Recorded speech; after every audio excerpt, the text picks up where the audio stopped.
Coming up next on Arizona Horizon, a new study suggests that water conservation may not be enough to secure the region's water future. Also tonight, we'll hear about the groundbreaking of ASU's new medical school in downtown Phoenix. And a local charity works to benefit sick kids in Phoenix area hospitals. Those stories and more next on Arizona Horizon. Arizona Horizon is made possible by contributions from the Friends of Arizona PBS, members of your public television station. Good evening and welcome to Arizona Horizon. I'm Ted Simons. A new study suggests that while western cities like Phoenix, Las Vegas, and Denver have made significant gains in reducing water usage, the region's dwindling water supply is still in danger of being outpaced by climate-driven changes. Joining us now is Dave White. He's director of ASU's Global Institute of Sustainability and Innovation and all that stuff. Good to see you again. Thanks for joining us. Thanks for having me, Ted. So this looked at Phoenix, Las Vegas, and Denver because, what, those are the big hubs here in this. Check that. Let's go even further back here. Is this all about Colorado River water, or is this about all water? So the specific study that we released recently was the fourth in a series of research articles. And together, these articles paint a picture of urban climate adaptation, innovations that are occurring in cities that are dependent on Colorado River water, and especially the innovations they've made and the advances they've made in conservation. But the bottom line of this series of studies is that while conservation is sufficient or is necessary, it's not sufficient to address the challenges that we face. So how is water conservation defined in the study?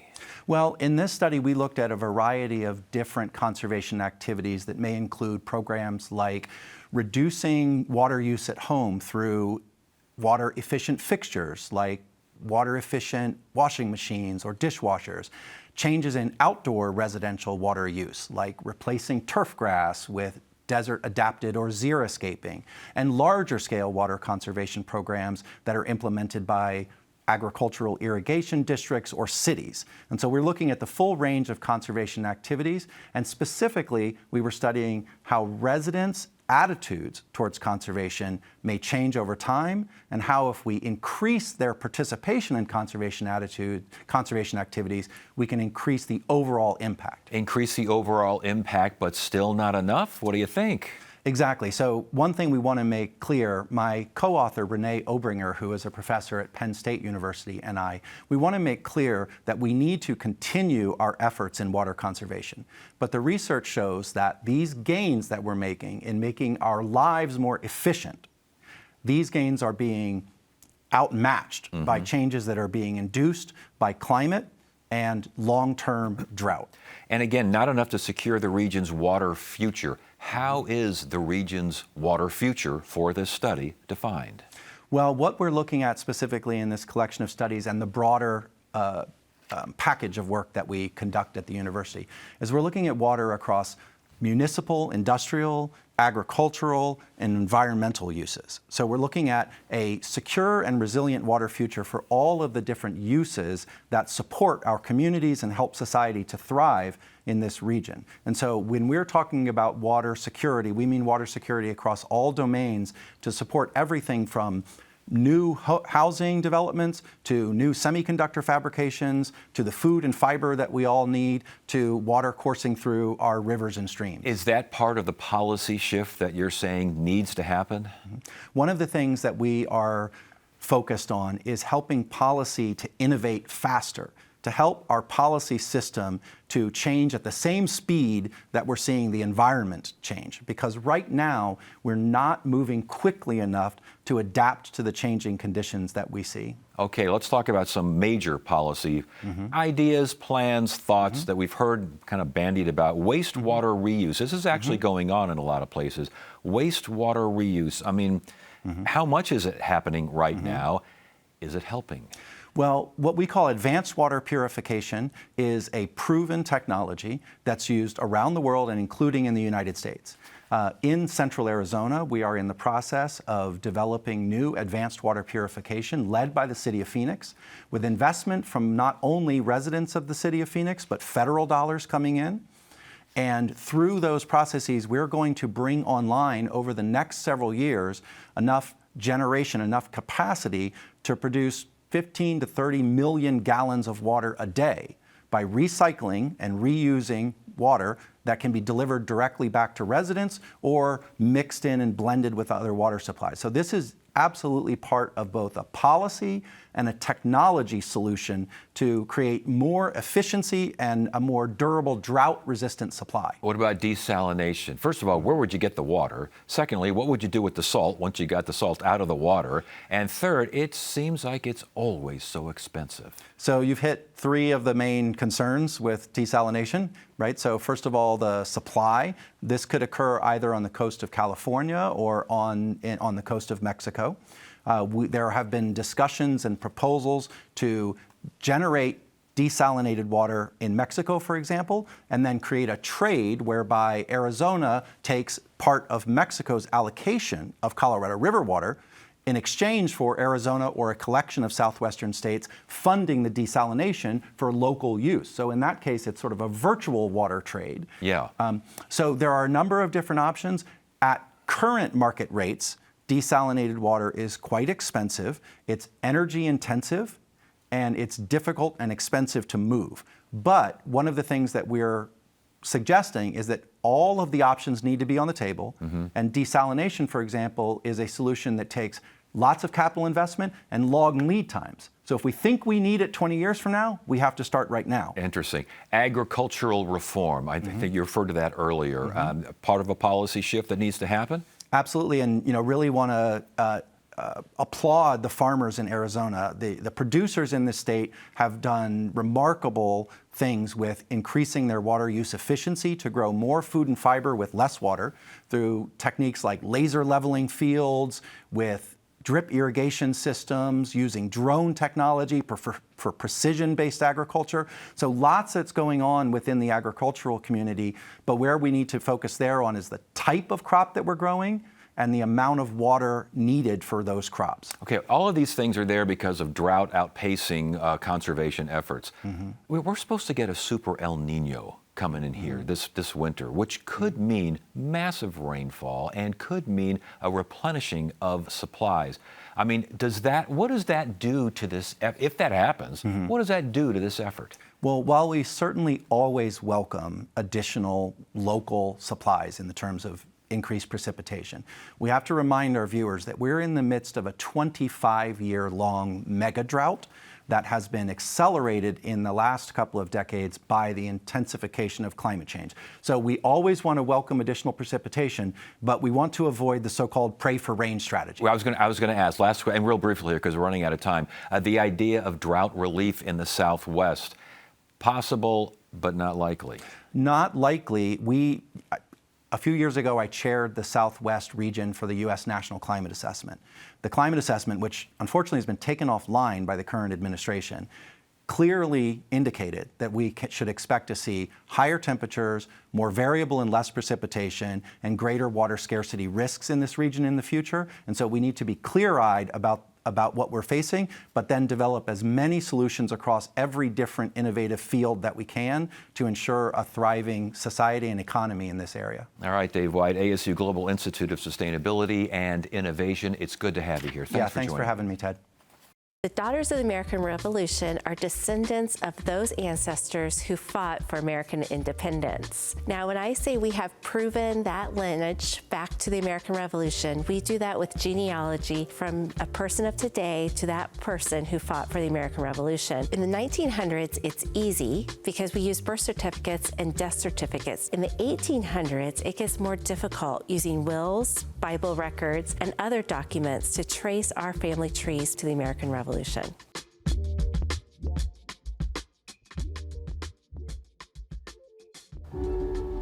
estate was drenched in chemicals. And so we started this extraordinary experiment. Feels like you're moving back in time. We can bring back life where there was no life before. It's the stuff of fairy tales in a way. Wednesday night at 9 on Arizona PBS. I'm Chef Mark Tarbell. Welcome to Check Please Arizona, the show where Arizona residents recommend their favorite restaurants. This time, we have 3 mayors from 3 cities talking about their must-eat-at spots. We have a city showcase with all the Arizona cities, and Tempe actually featured Mayor Wood's chips. My one regret was I didn't order extra naan. It was fantastic. I was curious if he actually used a fork and he just picked them up with his hands. Because I went with the hands. Watch Thursday at 7 p.m. on Arizona PBS. It's about to go down. The wildlife just take over. The age of discovery is now. It's a journey like no other. Everyone is getting involved in this. You'll see a kaleidoscope of color. It's like magic. My hands are shaking. I think I just fell in love. ASU's health headquarters broke ground on April 9th for a state-of-the-art medical facility which includes an AI hub and a virtual skills lab. The goal is to help students develop new and advanced medical technologies. And joining us now is Elizabeth Baker. She's the Senior Associate Dean of Medical Education at ASU, and Heather Clark, ASU's Senior Associate Dean for Engineering Integration. Good to have you both here. Thanks for joining us. Thank you. Give me a better health headquarters. What's going on here? So the idea of the health headquarters is that we'll have several of the colleges with time and space there who will be helping to educate students that will hopefully improve the health of Arizonans and beyond. Where is it located? It's going to be located right downtown near the rest of the ASU downtown campus, and we just broke ground last week. Yeah. Building's going up. I was going to say, how big a facility are we talking about here? It's about a 5-story facility, and it's going to have the first floor, Heather can talk more about, Innovation Hub.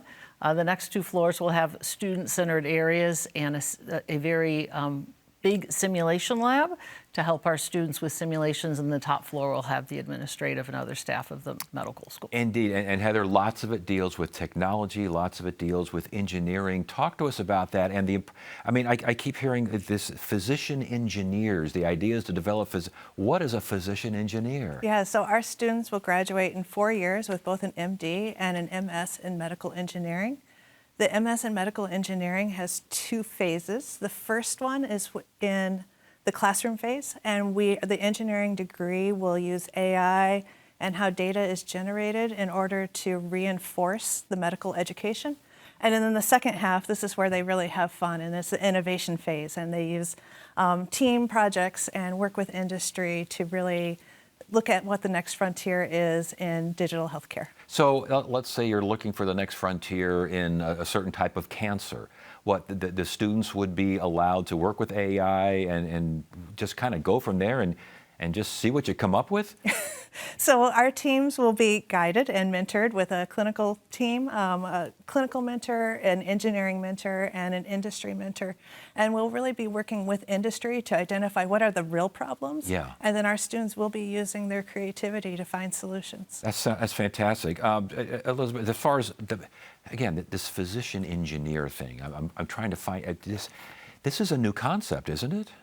It's a relatively new concept. There are other schools in which engineering is woven in, but not like we're doing. We'll be the one place where our entire student body is going to get 2 degrees, the medical degree and the master's in medical engineering. And there are 5 innovation suites involved? There are going to be 5 innovation suites on our first floor that will be, as Heather said, matching industry, health needs, and the students together in teams to work on novel solutions to medical problems. These individual innovation suites focused on certain particular things? Yes, so each suite is connected to an AI hub, and each suite represents a partnership with industry in which we bring in a particular area of interest, such as surgical robotics. And our students work in the AI hub to interface with that and really work with the company to look at the next generation of what surgical robotics could be. So it is in junction with industry partners here. This is... Absolutely, each one. And it's an evergreen suite. So we work for a few years with industry partners, and once that becomes the story of yesterday. We put in a new flavor into that suite. Can you see a point where engineers all of a sudden become MDs?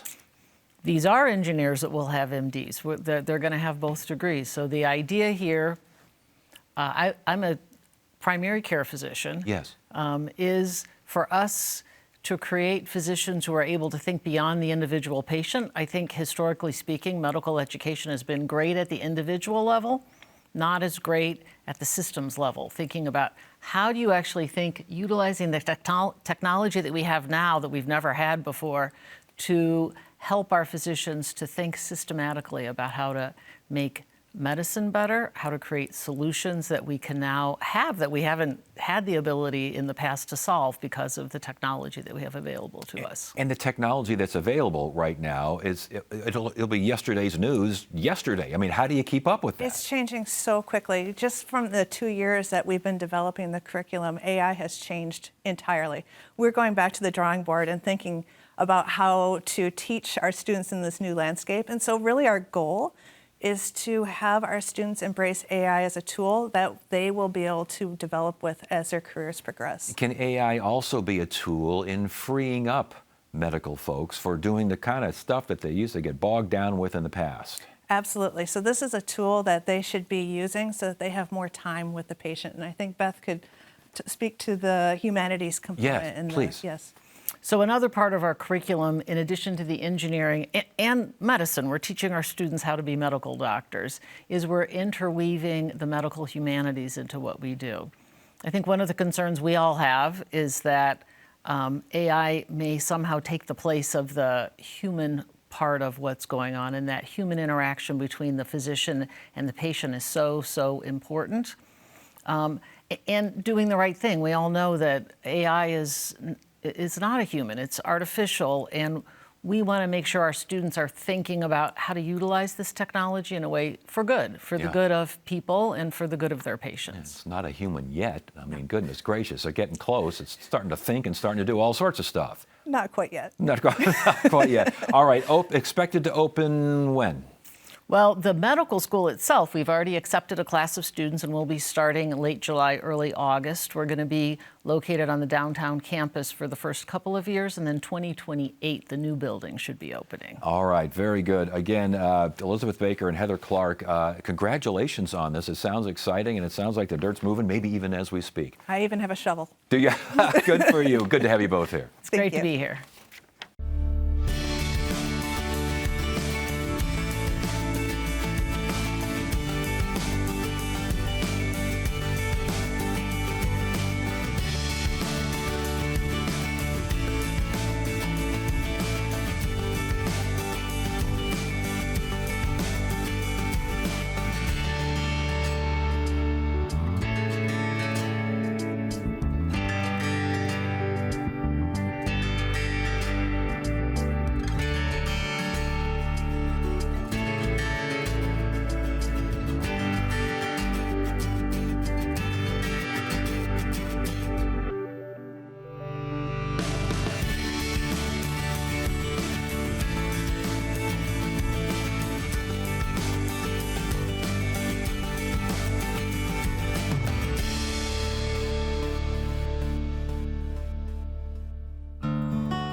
Smiles for Sick Children began when Brian Bilodeau asked friends to donate new toys for sick, hurt, and abused kids in hospitals across the Phoenix area. Since starting in the early 1990s, the charity has donated over 42,000 new toys and gifts, including an effort to buy more toys by turning golf balls into cash. To learn more, we welcome Brian Bilodeau to Arizona Horizon. It's good to have you here. Thank you for having me. Yeah, and congratulations on this effort. This is really well done. Smiles for Sick. Did I get it right there? Is that basically what you're doing? Yep, you got it right. Yeah. Started in the mid-90s and 1990. I know it started with a tragedy, and I know it could be difficult. You just tell us as much as you want about the tragedy and why this set you in motion to doing what you've done. Well, just a normal day in Flagstaff, and a young girl ran out into the street, and she ran directly in front of me, and I never saw her, and I hit her, and she passed away. She died, and I've just at that, that's the worst point of your life. I mean, it still is, and I'll never forget it. But I tried to turn a bad day into something good by helping kids in the hospital. Yeah, and you started by just telling friends, hey, we need to get some toys to these kids. I did. My wife and I used to do a lot with the Make-A-Wish Foundation, Toys for Tots, anything that had children involved. And then after I'd been retired for some years, I went, I can do this myself. I can help kids. And we started out with less than 500 toys the first year. And we're now delivering between 4,000 and 5,000 toys every Christmas. Wow, that is absolutely fantastic. Now, these are sick kids, sometimes abused kids as well, right? But they're in local hospitals? Phoenix Children's, Valley Wise, Cleft and Craniofacial. Yeah. Dignity Health, yes. And I would imagine a lot of attention around the holidays. A lot of attention around the holidays. Yeah, The holidays is easy. It's easy to collect money then. Yes. My challenge is the rest of the year. Well, let's talk about the rest of the year. Yeah. And another way that you raise money to get some of these toys to some of these kids, you collect golf balls? What's that all about? I do. At one point, I had a lot of them in my garage, and I went and sold them, and I was pretty impressed with the money I got, and I went, this would be a great fundraiser for the kids. So now we've collected 375,000 balls. Holy smoke. We've raised over $67,000 just from the golf balls. Wow. Did you sell them to recycling areas? There's a gentleman in town who buys them from me, and he refinishes them and puts them on the secondary market. That's fantastic. And with all of the golf balls are kind of cool and everything, but the toys is the main story and the main thing. The reaction from the kids, what do you see? Well, I call it the fun day when we actually deliver the toys, right? And it's not just the children, it's the parents. Yeah. It's the hospital staff. It's my volunteers. Everybody gets a thrill out of it. It pumps everybody up. Yeah. I come S4SC, we can call it that for short here. Yeah. This became an organization, like maybe 8 years ago or something like that? 11. 11 years ago. Because basically what you were doing was so successful, you needed to get some help here, huh? I did, and we're a 501c3, and I'm asking everybody in the Valley to donate their balls found golf balls to Smiles for Sick Children. I will turn them into toys. Now, you're based in Anthem, correct? We are. Okay, how about hospitals up in Flagstaff and Prescott in northern Arizona? We give to the Flagstaff Medical Center. Yeah. But we don't get into Prescott. And, Ted, there are so many hospitals, and there are so many hundreds of thousands of children that are hospitalized every year. I mean, I'd love to be able to present, give them all a toy. But, we're doing the best we can, and I think you're doing a pretty good job. Well, you're doing a great job. And it all goes back to that young girl. It does. I'm trying to honor her legacy and honor her life. And as I said, I'll never forget her. I like to say, or I don't like to say, but I had one life before she ran out in the street. I had another life start immediately thereafter. Isn't that interesting? And I wouldn't want anybody to live that second life. Oh, no kidding. But immediately afterwards, when you're dealing with all this and you're trying to do the best you can, did you ever foresee this getting this big? No, I never did. You know, and I have to thank the Anthem community is phenomenal. They are so giving, and they've been so supportive of this charity. Every year there's a charity classic in Anthem. We get honored and presented a check from the Rotary Club every year. It's just a phenomenal community, great people, and great volunteers. Yeah, sure sounds like love them it. to death. I saw you quoted once saying, when a sick or hurt child smiles, that young girl smiles from heaven. I say when a child smiles in the hospital, a little girl in heaven smiles. Well, good for you. I mean, my good. Where do you learn more about your organization? On our website, smilesforsickchildren.com. Everything's there. They can donate, I hope. Yeah. You know, either golf balls or a check. Yeah. And the golf balls, I mean, you're filled with golf balls. Yeah, I am. My wife likes to say she parks in the driveway. There's literally no room. When you get 50,000 golf balls at one time in your garage, it's a pretty big chunk. I'm thinking most of them have my mark on them there. They could. You know? Yeah, I've lost quite a few over the years. They could have. Brian, congratulations on this. With all sincerity, I mean, just fantastic work, and you're doing good. Thank you. Thank you for being here. Appreciate it. And that's it for now. I'm Ted Simons. Thank you so much for joining us. You have a great evening.